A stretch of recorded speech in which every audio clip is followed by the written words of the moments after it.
Bonjour à tous. On va aujourd'hui parler des vues de l'esprit. Des vues de l'esprit, c'est-à-dire qu'on va continuer toujours un petit peu dans la lignée de Michel Serres et d'autres sur le digital, le numérique et, et la cognition. Et on va commencer pour ça par une vidéo qui est sur le blog de Machine is Us. Donc vous la trouverez grâce au titre, plutôt que le lien que j'ai pas mis là. Une vidéo très intéressante faite par un prof et ses étudiants aux États-Unis qui nous explique comment les nouveaux outils nous permettent de faire de nouvelles choses, en particulier au niveau cognitif et au niveau collaboratif. Pour tout ça, pour parler de vous étudiants, de la génération Y. Donc je vous passe rapidement les poncifs habituels sur la génération Y. Réseaux sociaux, moins sur la télé que sur Internet, et parce que vous faites confiance plutôt à vos amis pour échanger des news que à des gens que vous ne connaissez pas, même si hiérarchiquement ils sont en position de donner les informations. Euh, Plutôt multitâche, ce qui fait qu'on vous reproche aussi de ne pas arriver à vous concentrer sur un sujet donné, sur une lecture d'un ouvrage par exemple pour un cours. Mais le multitâche, ça peut être aussi très utile, donc ne vous laissez pas faire. Ne vous laissez pas faire et vous ne vous laissez certainement pas faire, vu que ce Y generation, c'est aussi la Y generation, c'est-à-dire des gens qui remettent souvent en question l'establishment, les trucs établis, et que plutôt que la hiérarchie, c'est les compétences qui vous donnent envie de suivre quelqu'un, de suivre un leader. Donc le leadership est devenu une vraie notion, parce que c'est le vrai leadership, c'est pas la position hiérarchique qui fait que les gens ont votre adhésion.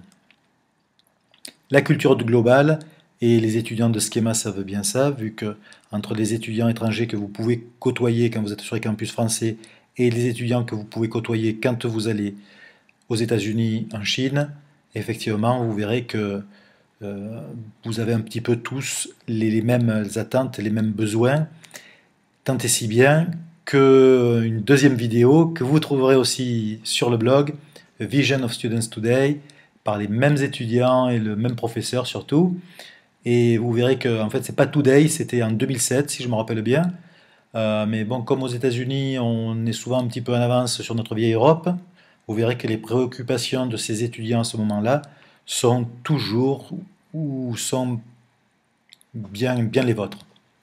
Sont toujours les vôtres et sans doute toujours les leurs aussi, avec peut-être d'autres en plus. Tout ça pourrait nous faire réfléchir alors sur comment se positionner avec tous ces outils web, quels sont les besoins que peuvent avoir les gens de la génération Y. Et quand on parle de besoins, forcément, on pense à la pyramide de Maslow, et je vous propose, c'est à moitié sérieux, à moitié une caricature, mais je vous propose cette Maslow 2.0, c'est-à-dire comment satisfaire des besoins sur le web 2.0, par quoi on doit passer. Et c'est vrai qu'on a besoin d'avoir des outils de base comme du mail, et ensuite d'avoir de la sécurité avec des choses qui nous détectent les rumeurs, qui nous détectent les virus, puis pouvoir communiquer, et ensuite le blog pour l'estime de soi, et finalement créer quelque chose et participer à une grande œuvre sur Wikipédia.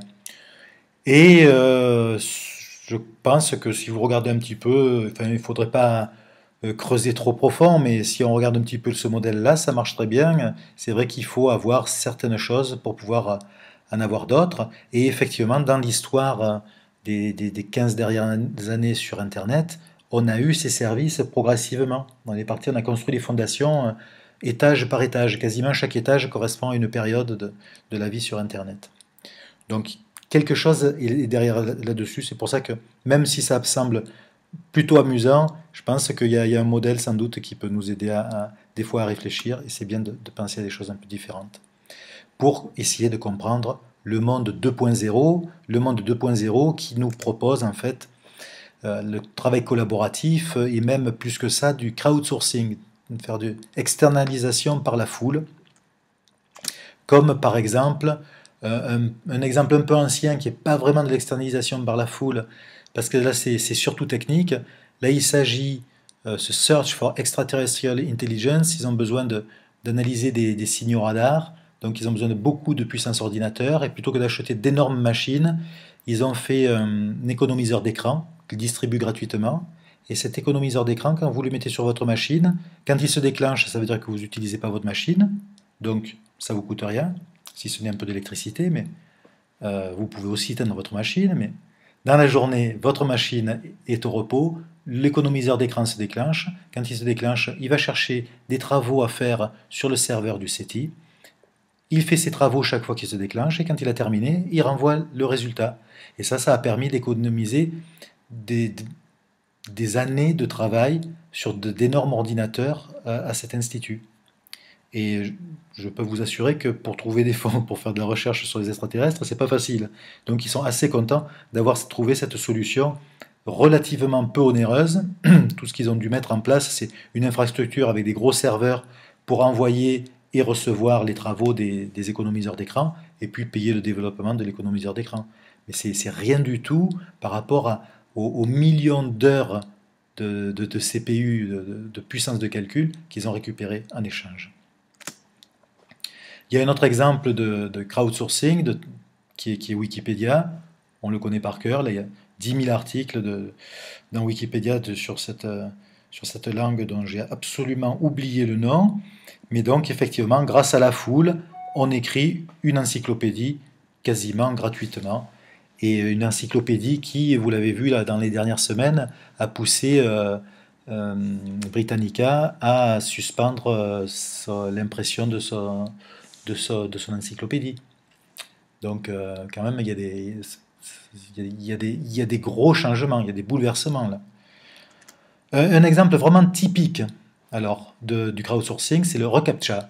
reCAPTCHA, c'est pour résoudre un problème qui est que quand on numérise un livre, on a une image, et pour traduire cette image en texte, il faut passer par un programme OCR, Optical Character Recognition, donc un programme automatique qui reconnaît la forme des caractères et qui en déduit le caractère. Forcément, si c'est mal imprimé, s'il y a une tâche, l'ordinateur n'arrive pas à détecter ça, et donc il y a toujours des pâtés dans les travaux comme ça de numérisation, et des humains pour corriger ces pâtés, pour corriger les erreurs. Pour avoir 100% de fiabilité sur un texte numérisé, on est obligé de le faire lire par un humain. Alors après, comment faire pour que ça coûte pas trop cher? Alors je vous montre le reCAPTCHA, on revient ensuite là-dessus. C'est cette boîte qui sert à vérifier qu'on est humain quand on s'inscrit sur un site web. Beaucoup de sites ont ce truc-là, certains en ont d'autres. Et vous voyez, ils mettent sur leur logo, sous leur logo, Stop Spam, Read Books. Donc en fait, vous lisez un livre là. Et en fait, il y a deux mots. Il y a deux mots. L'utilisateur doit taper deux mots. Un des mots sert à contrôler que vous êtes humain, c'est le mot qui est connu de l'ordinateur. L'autre mot n'est pas connu, il vient d'un texte scanné qui n'a pas pu être décodé. Donc, quand vous tapez les deux mots et vous ne savez pas lequel des deux mots est le mot important à donner, des fois c'est visible. Des fois c'est visible, des fois on voit qu'il y en a un qui est quasiment illisible. Là, si vous tapez l'autre mal, vous verrez que ça va vous refuser. Si vous tapez l'autre bien et que vous tapez n'importe quoi sur le mot pratiquement illisible, ça va vous accepter. Parce que comment ça marche? Vous tapez les deux mots, l'ordinateur vérifie que vous êtes humain parce que le mot qu'il connaît, il vérifie que vous avez mis le bon, et le deuxième, eh bien, il le stocke. Et à partir d'un certain nombre de personnes qui ont répondu la même chose sur ce mot inconnu, eh bien, le mot est fiabilisé, on dit, ben voilà, en fait, ce truc inconnu, maintenant il est connu, et voilà ce que ça veut dire. Donc tous les jours, 200 millions de reCAPTCHA sont résolus grâce à des gens qui ont comme ça passé quelques secondes, 10 secondes, à lire un truc, à le retaper. Et en fait, ils ont fait gagner à reCAPTCHA 150 000 heures de travail chaque jour. Alors c'est des heures gratuites parce que 10 secondes de travail, on ne se fait pas payer pour 10 secondes de travail. Mais malgré tout, quelque part, il y a des gens qui auraient dû être embauchés pour faire ces 150 000 heures, et eux, ils n'ont pas été embauchés. Donc c'est gratuit pour reCAPTCHA, on fait du crowdsourcing, mais malgré tout on a fait travailler des gens gratuitement.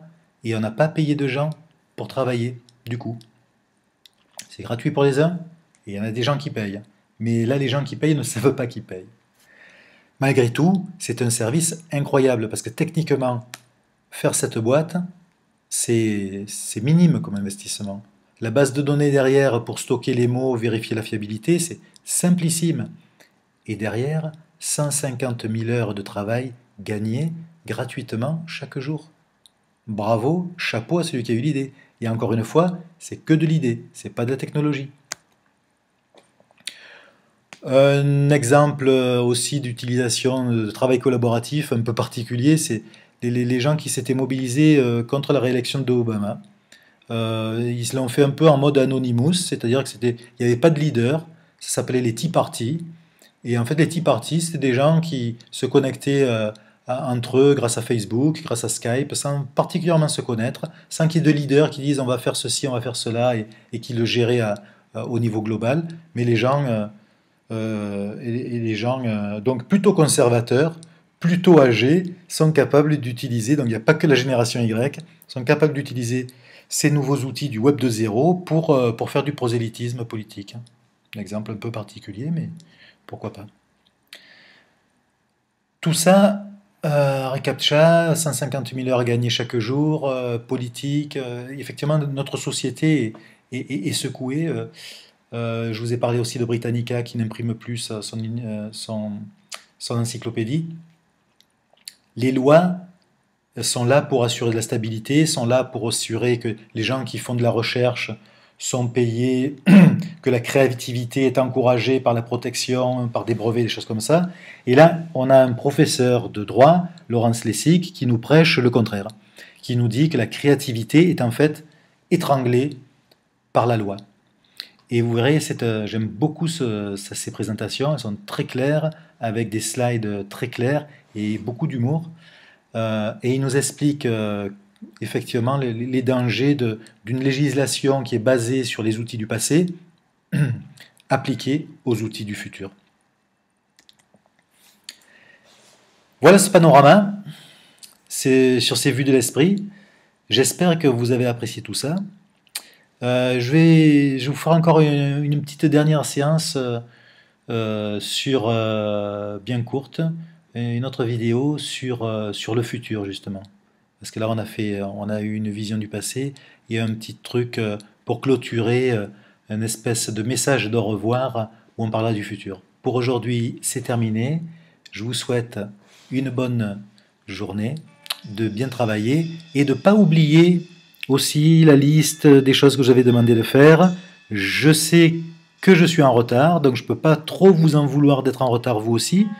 Certaines ont été presque à l'heure, je les en remercie.